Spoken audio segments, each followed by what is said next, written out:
There's a big crowd in here today.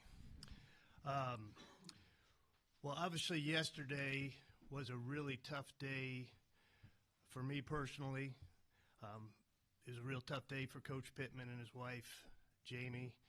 But I think we all watched the same thing here at Razorback Stadium on Saturday in front of an incredible crowd, incredible atmosphere before a national television audience against the first time playing Notre Dame. And our performance was just unacceptable. It wasn't a Razorback football performance that any of us were proud of, and that ultimately falls at the feet of the head coach. And I'd often, through his tenure here, given Coach Pittman a lot of credit for how competitive we had been in the past 6 years. And he had gotten a lot of credit for those one-score losses, but at some point in time as a director of athletics, I had to hold him accountable for those one-score losses as well. So the culmination of what happened on Saturday and then a couple more one-score losses, one at Memphis and one at Ole Miss, just felt like it was time to make a change in the leadership of our football program. I met with Chancellor Robinson and President Silveria after the game on Saturday, woke up Sunday morning with a great sense of peace that this was the right decision at the right time, heading into a bye week, made that recommendation to Chancellor Robinson. It was approved by the board. I went to visit with Sam and Jamie at their house, ironically at their kitchen table, which is the same place that I hired them at in Athens, Georgia 6 years ago.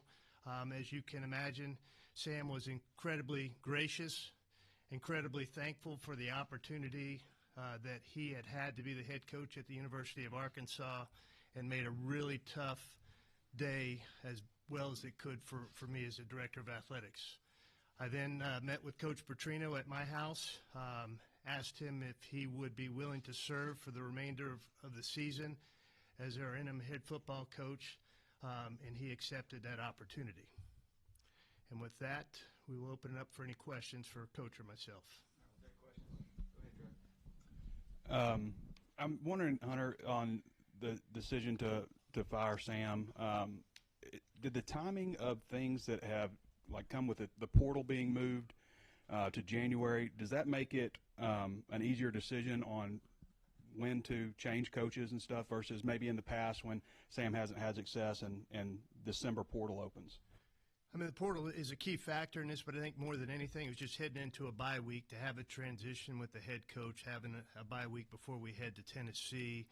This was kind of a natural point to make that. We've got another bye week coming up later in the season, but I just felt like how we performed on Saturday gave me a little indication that maybe Sam had lost the team a little bit because they generally had played really hard for him throughout his tenure. Coach Petrino, I'm sure you didn't come to paint. You look like you've made a lot of decisions early on with changing up the staff. Can you talk about what went into those decisions and then also the opportunity in front of you, because I'm sure you would consider this as an audition? Yeah, first let me say how thankful I am to Coach Pittman for bringing me here and giving me this opportunity to come back to a place that I love. Very grateful for Hunter and Chancellor Robinson and the Board of Trustees for allowing me to come back a year ago and be an assistant coach here and then being able to do this. You know, whenever you make a decision, you base it off of, number one, what's best for the team. Number two, what's best for the individual players. And I felt that, you know, it was in our best interest to do what we did this morning for our players to improve individually, get a little bit more motivated, and I think it'll help our team overall get out on the field and compete and find ways to win a game. Hunter, I'm curious, is Sam's buyout, is it exactly how it's laid out in his contract, or did y'all negotiate that at all? Yeah, we negotiated in the middle of, you know, right now he's at 75%. If we'd waited till October and if the season continued the direction it was, he would have fallen below 500. So part of our meeting was getting his representatives on the phone, and we landed at a sweet spot for both of us. I thought it was 62.5%. It saved the university about $1.5 million and kind of fell between that 50 and 70% mark, 75% mark. And then moving forward, when you're looking for the next head coach, are you confident that there are resources in place, you're going to be able to attract quality candidates, especially given your recent comments?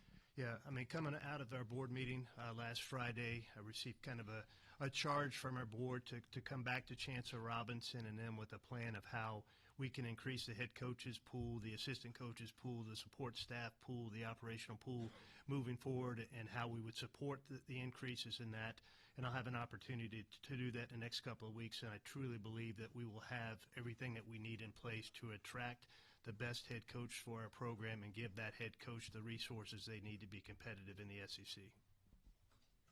Coach, what might you be able to do to help improve defensive play moving forward, and are there any other changes imminent to fill the spots that are lost? Yeah, I mean, the first thing we have to do is get back to the principles of good defense, which is get into a great stance, get into a great alignment, run full speed to the football, shed blocks, and tackle well. To stop people on offense, you have to stop the run first, and we haven't been able to stop the run first. Some of it's been our fits by our linebackers. Some of it's been errors. So we're looking right now at really finding out what our base defense is going to be from here on, and then build the package out of that and simplify a little bit. If we simplify and play faster and full speed, then we'll have a better opportunity to stop people. It's been a whirlwind the last couple of days, but I wonder if you've met with the team, and if you haven't, like what your message might be, and then, Hunter, will you meet with the team as well?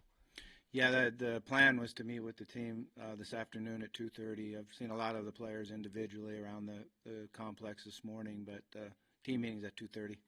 What might be your message at that point?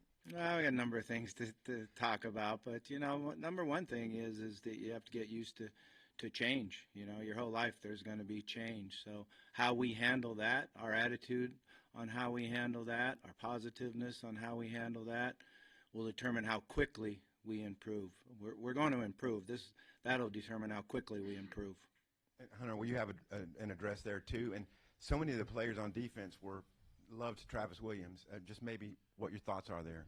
Yeah, I will be a part of that meeting, kick off that meeting, and talk about some of my reasons behind making that change. And like Coach, we still have 7 games left in this season. I think we still have a really good football team in that locker room and have the opportunity to win moving forward. And there is going to be a change and a lot of change and adaptability by these guys, and I think that's why the bye week is really key for that, and that will be similar to what Coach is saying about change. Change is a part of life. And how you respond to change will really tell you a lot about your life moving forward. And so I think we've got some really good kids in that locker room that will respond well to this change. It's not going to be easy for them, but that will be my message to them. Hunter, obviously you were the one that hired Coach Pittman. I'm wondering, as you kind of enter a second coaching search, whether it be Coach Petrino or somebody else, what maybe did you learn from 6 years ago that you can take into this year? You learn something from every coaching search. They all take on a life of their own. We've got a little bit longer runway on this coaching search and have a chance to get out ahead of that a little bit. Coach Petrino, as we met yesterday, I mean, he accepted this opportunity with the understanding that he also wanted an opportunity to formally be a candidate for our head coaching position, and he will have that opportunity. But we'll also subsequently run a search for our next head coach at that same time. And I've got a little bit longer runway to do that and to do my due diligence and do some really good research. And we'll find a good candidate, whether that's Coach Petrino or someone else. And then Coach Petrino, obviously Coach Smith will take the title of OC even though you'll keep the duties. Just maybe does his role maybe formally change at all, or what kind of do you see on that side of the ball and some of the changes there? Yeah, his role will change a little bit. There won't be a time where I'll have to step out of the room more. I won't be in there at some parts of the game planning. Kobe's a guy that played for me many, many moons ago and played professionally for the Chiefs, did an unbelievable job. He's been handling a lot of things anyway, like when I decided to make the decision to go up in the box, and he's handling the pregame information with the players and some of the things at halftime after I have to leave. I think he'll do an excellent job. I'm still going to call the plays, and something I love to do, and I'll be in the meeting room as much as possible, certainly game planning and working on, third downs and situations. But I feel really comfortable when I step out of the room that they won't miss a beat. He'll just continue the meeting. That's one of the most important things is when you're the head coach and you step out of the room is that they don't just sit around and drink water, that you have a leader in there that'll take charge and continue as if you were still sitting in the room.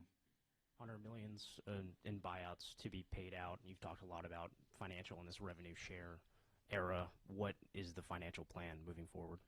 For the buyouts, we'll pay those out over the next 3 years, most likely from reserves in the Razorback Foundation, but we have the resources to pay those buyouts. We don't have any lump sum payments other than Coach Pittman's retention bonus. Everything else will be paid out over the next 3 years for him, and the assistant coaches all have roughly a year and a half. But the assistant coaches all have a duty to mitigate within their contracts as well that will help bring the value of those buyouts down. And Bobby, some defensive players took to social media with a thumbs down after this morning's dismissals. What's going to be your message to them? Yeah, I mean, pretty much what I said. We all got to learn that there's change and there's things that happened. I think in football you have to always talk about courage and being courageous, and I think that's part of what we have to do now as a team is understand that we all have to take the arrow in the forehead. We didn't win Saturday. We didn't perform like we needed to offensively. We didn't do it defensively. We didn't come up with any big plays on special teams. So it's all of us, and we just got to get together and become one. That's, I think, one of the issues we've had is the separation in offense and defense. We need to be able to come together as one unit. Hunter, how important is it to you and other decision makers, if at all, that a candidate has ties to either the program or the state? I think that's icing on the cake if you can make that happen. I don't think you can go in that with being one of your guiding principles in your search. I think that's something that if someone has ties to the state, that is awesome and a bonus, but I don't think you can go into the search with that being one of your guiding principles. And then, Bobby, are you considering any other staff moves, whether it be dismissals or just promotions internally? We think that there's a possibility that we might need to add somebody to the staff for one of the positions. We're looking into that and certainly going to move as quick as we possibly can, but want to make sure it's the right person. Bobby, for you, nationally, this job may not be viewed as something that's premier, but you lived it at its highest level. How special is this place whenever it's right? It's a special place. I mean, that's why I'm so fortunate that I was able to come back here.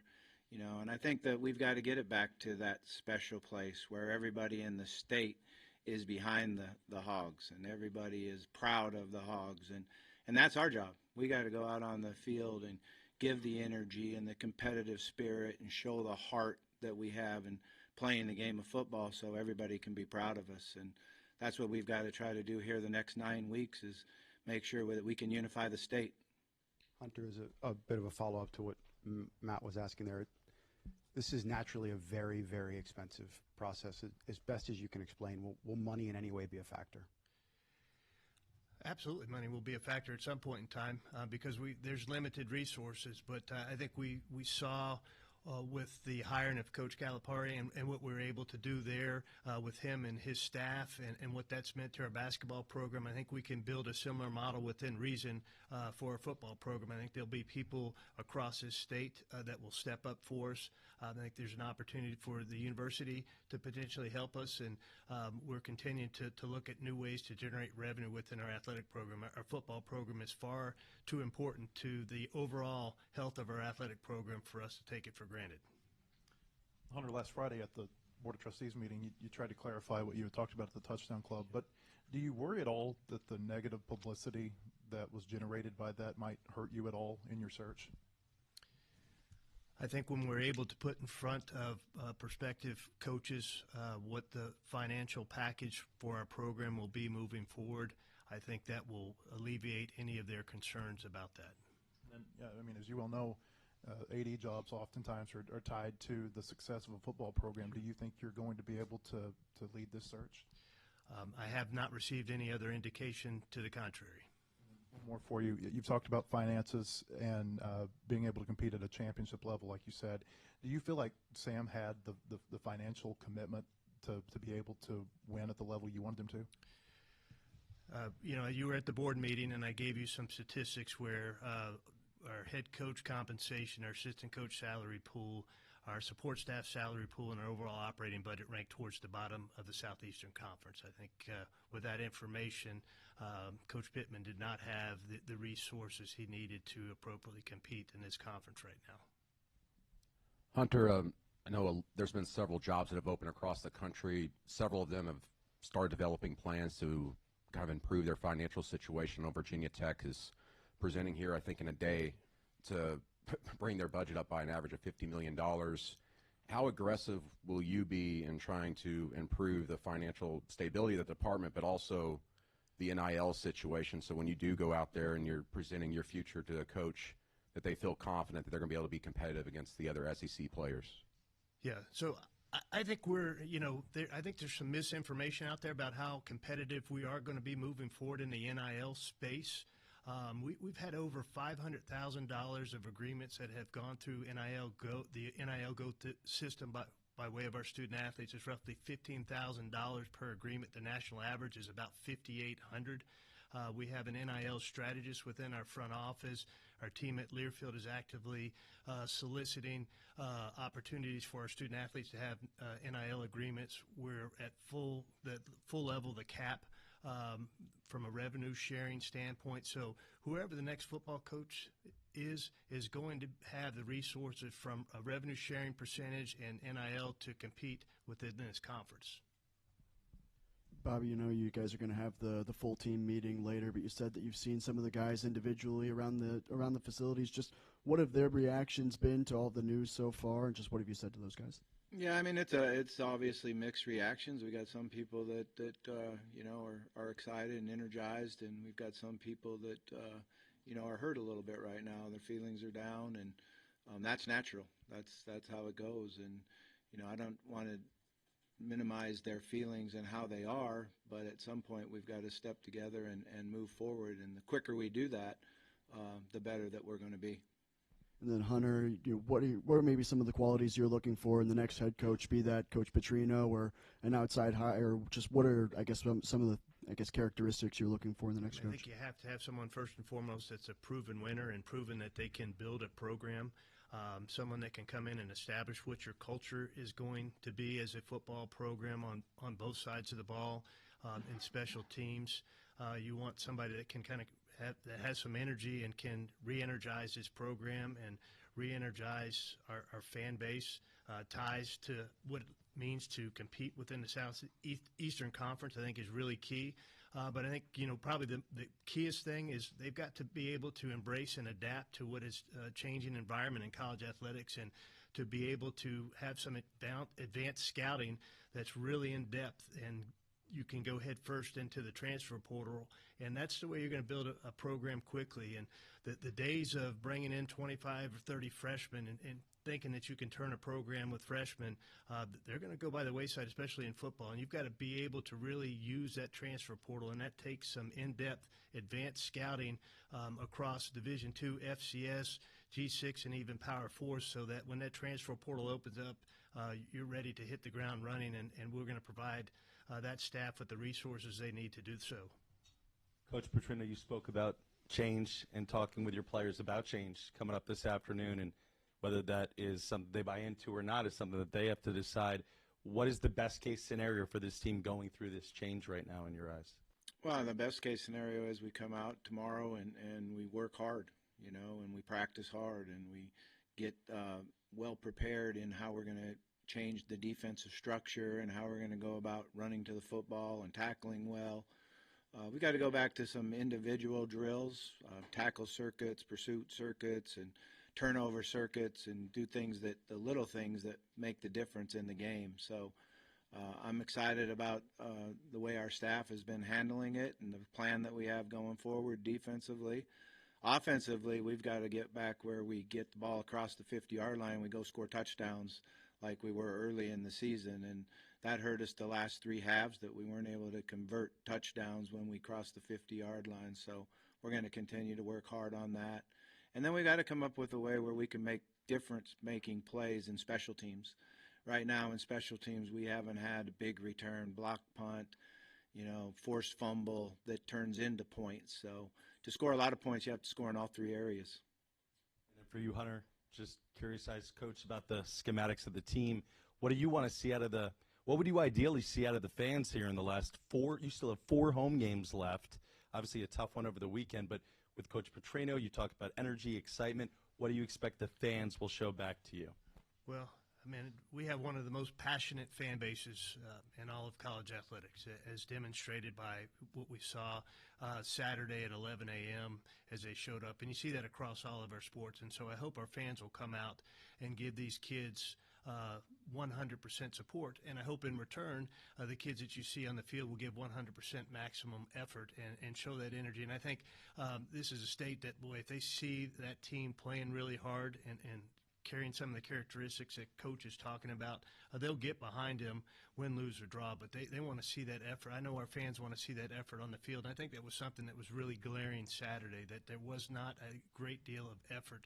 And I think you'll see that change as we move forward. Coach, in the past when you've talked to us, you've talked about how much you've enjoyed being back in the classroom with the quarterbacks and doing all the offensive stuff. What makes you want to take on more than that now? What makes you interested in the head coaching job again? Well, I love the game of football, and I love the University of Arkansas and the Razorbacks and being back in the state. And I was asked if I would want to come back and serve as the interim head coach, and I felt, like it was my duty to do that. And I'm going to give everything I possibly can do.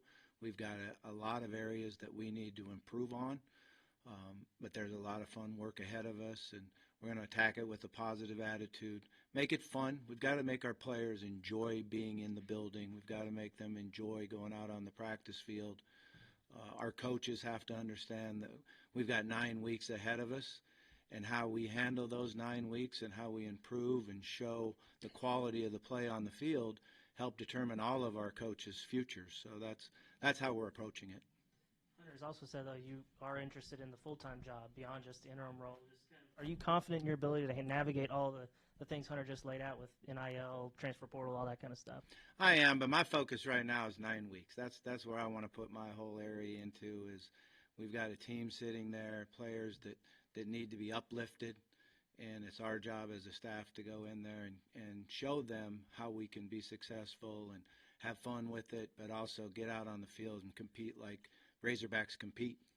And then for either of you, with the coaching change, there's a 30-day window for the portal. Have any players indicated that they intend to enter, or do you anticipate that happening? We have not had anybody that has entered yet. I think they need to just understand what it is all about. A time to enter right now is really does nobody any good. It's not where they can transfer and go play and do that.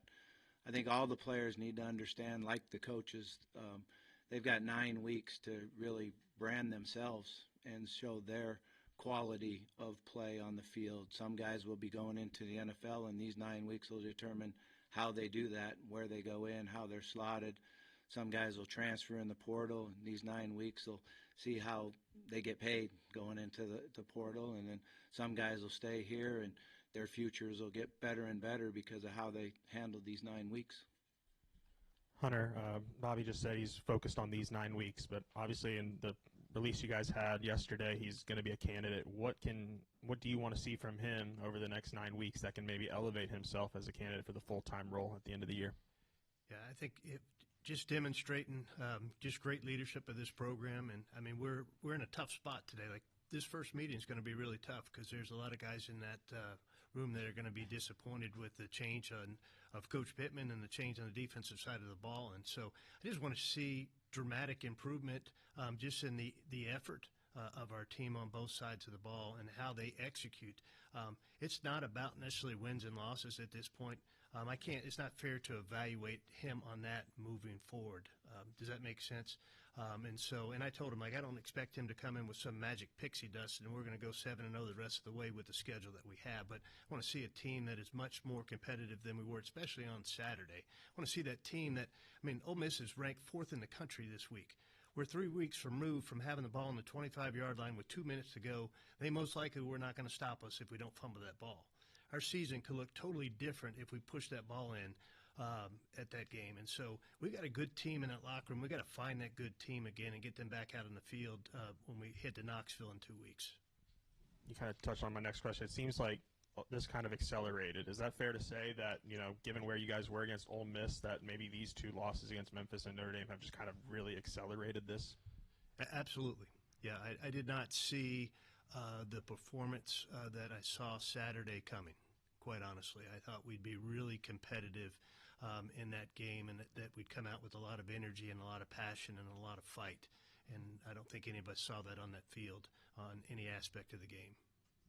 Hunter, is there any thought to making an in-season change that it gets you maybe ahead of the curve in terms of being able to talk to potential candidates? Sure. Yeah, I mean, you obviously get ahead of anybody that's going to make a change anytime later than you make a change. It's really sensitive because you're most likely going to be talking to coaches that have positions at other institutions, and some are going to want to talk to you or some are not going to want to talk to you during their season, and I have respect for both of that. And so you don't want to lose a candidate because they want to wait till the end of the season to have any dialogue, but you can definitely start vetting some people in advance of others. And Sam had a provision in his contract that said that he wouldn't have to mitigate after he turned 65 next year. Is that, as part of this restructure, does he have to go and try to find another job? He does not. As part of our settlement and him coming down to the 62.5%, we removed that duty to mitigate, so he does not have that clause in his contract any longer. Bobby, considering the fact that kids are going to be jumping in the portal or can jump in the portal, you've got coaches that are going to be looking for new jobs, or at least they're going to be putting out feelers. How hard will it be to get the staff and the players to just focus over these next few weeks and concentrate on games versus their future? Well, that's the challenge, and like I said, that's what when I met with the coaches this morning, that's what I told them is how we handle the next 9 weeks is going to get you a job if you have to go find a job. And if you're sitting here and working hard on football and getting your players better and getting our schemes better, then your ability to get a job when this is over with, when the 9 weeks is over with, are greatly enhanced. If you're sitting here on your phone thinking about that job from 9 weeks from now, it totally hurts them. So I think we had a good discussion about it, and the feelings are good.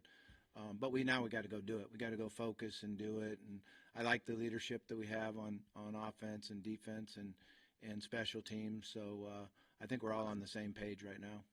And for either one of y'all, Hunter, when you were talking about the advanced scouting that's going on right now, will the next coach bring in his own advanced scouting team, or is this something that you and Remy are kind of working on now, and would they possibly have a say in who the next coach could be? I think it's really determined on the next coach, but I think it's really imperative moving forward that we have an advanced scouting department that's separate from your recruiting department, that's evaluating film across this country at all levels, and whether that falls within our front office or that falls within the football office, and there's some collaboration between the two, I think that is a must-have moving forward, and that's something that we will build into our financial model. Coach, last year you're on the sideline, up in the box to start the year. Now you're heading back down to the sideline. Is that going to give you any advantages offensively with changing things or just making it in general? How is that going to help you coach your offense? Well, I've called a lot of games from on the sideline, and I missed being down there a little bit. I didn't know if it was the right decision to go up or go down, but I felt like going up in the box, I'd be able to focus and concentrate more on ahead, the next series, and looking ahead to what the next calls are.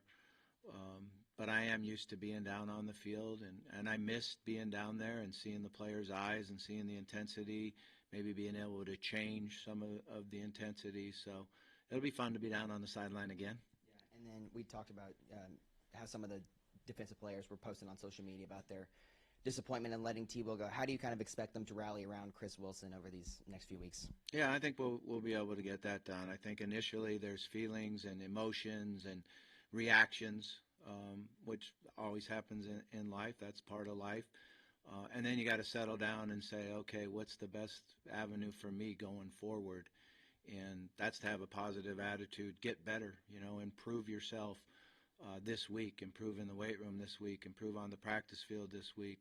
We've got to do a great job, too, understanding that nobody in the room today, when we're in the team meeting room, lets their grades go down because of a situation like this. So our ability to have self-control and understand what my goals are, they're still sitting right out there for everybody, so we got to go grab them.